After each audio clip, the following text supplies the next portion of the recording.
So, we all are aware about the data science buzz that is coming up, machine learning, but this is something not very new. Data science and machine learning has been from past uh, over 200 years. Remember our old age times when we had a British weather telecast. Now they were into core data science, into the regression time series modeling. Now the question is, why this hype of data science, why this machine learning has picked up now? So there was an era for 20 years wherein we relied on descriptive analytics. Now the time has come for prescriptive and predictive analytics.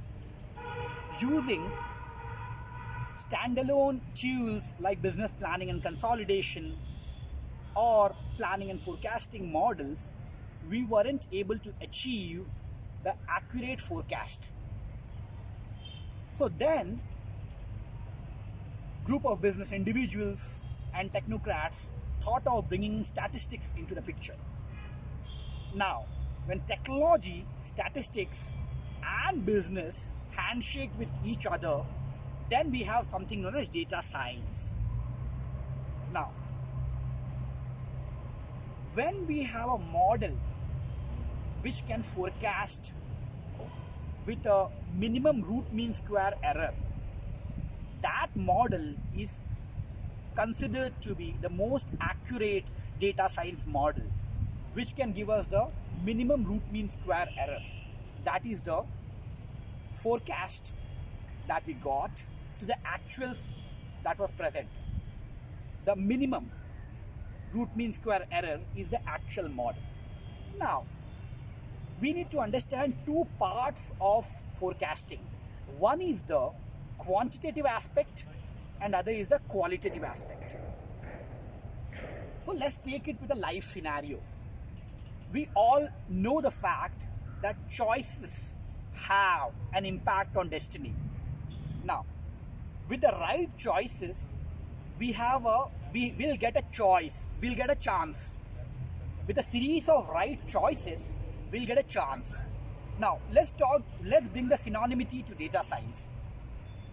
The initial hard work done by data by using regression and time series modeling will give us a forecast with a minimal error by choosing certain models. But saying so, we can't deny the qualitative part, that is the intuition, the context of the CEO. So now that is a chance. What happens many a times, you do best of the data, you use 20 years of data and you try to plot the graph, the regression and time series model graph. You end up getting a forecast which is most near to the actuals.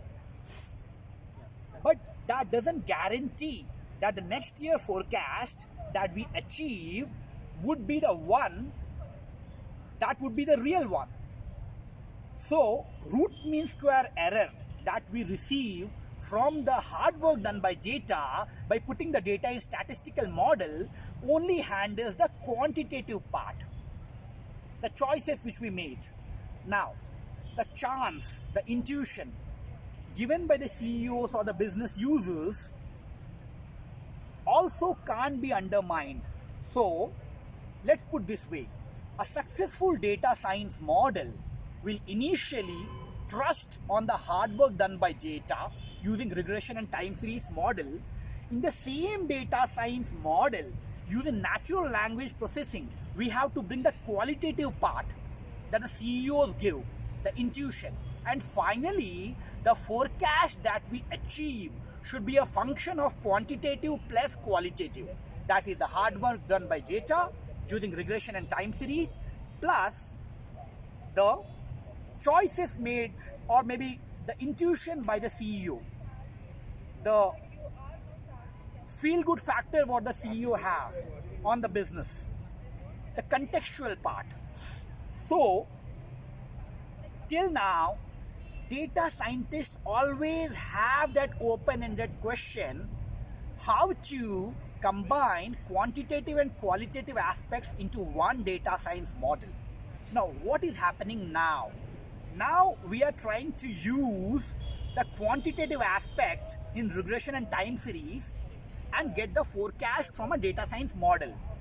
Now the qualitative aspects have been left alone into an animation, or more like a what if analysis kind of scenario. Now these two, the data science model and the animation and what if scenario, have to converge into one data science model using natural language processing, and the forecast that we achieve will have the gradients of statistical inputs and the intuition of the CEOs. Thank you. I think you got the point. Yeah, I